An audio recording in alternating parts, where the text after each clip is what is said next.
Sveiki atvykę! Šiandien mes jums pristatysime mūsų tyrimąjį darbą žmogaus ir gamtos sąveiką Merkinės apylinkėse. Nieko nelaukdami, keliaujame į Merkinę!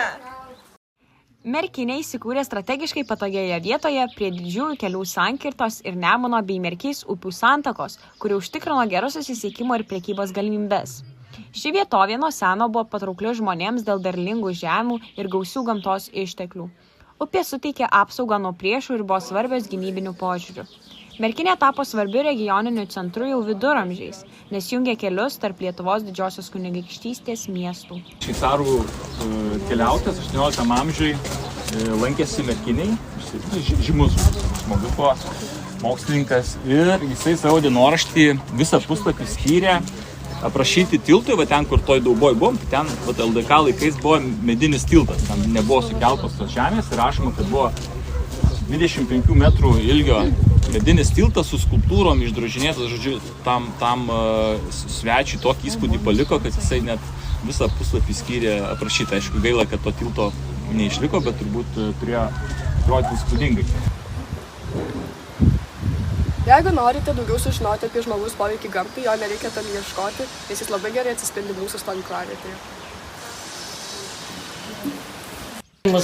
Gimus visai ne šitam rajone, aš gimus palei Kauną gyvenus, bet 50 metų sugalvojau važiuoti į mišką gyventi. Pastatas buvo viskas sugriuvę, viskas sugriuvę, nes baisu buvo. Jeigu aš atėjau, vaikį čia buvo žolė.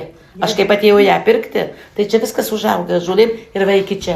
Ir viskas sugriuvę aš nusipirkau 2005 metais. Tai dabar lygiai 20 metų aš čia. Tai ko vadinasi dubaklonis, kad čia daubos.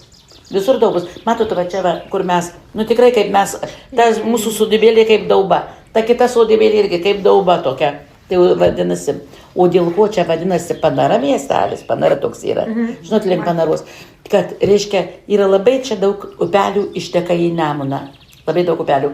Ir tie upeliai, kaip jums pasakyti, jie panyra, jų nematyt po žemę ir išnyra, už tai čia ir vadinasi Panara.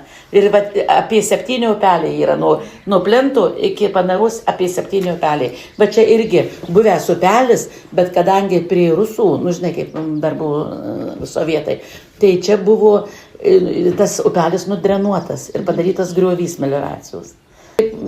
Man čia ta vieta patiko labai. O kuo jūs patraukė? Patraukė, dar žinokit, eidama, man 55 buvo, tai aš dar tokia sveika buvau, bet einant biškį uždusau ir atėjau, ir toks man lyg atrodo kitas įkvėpimas, atėjau ant to kalniuko, kur mano namas užlipau, o va žolės iki kaklo. Iki kaklo žolės. Paskui po biškį jau pradėjom pjaudžinai, tvarkytis, po biškį. Ir mato, tai čia 20, ką jūs dabar mato, 20 metų darbo.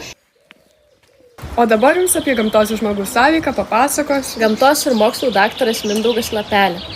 Dzūkais labai įdomiai, nes va šitas dzūkai įsikūrė, reiškia, praktiškai čia yra sandūra Dainavos Melėtos lygumos ir va ten, kur buvo Marcinkonis, važiavot visą. O paskui link Alytaus jau prasideda dzūkų aukštumos.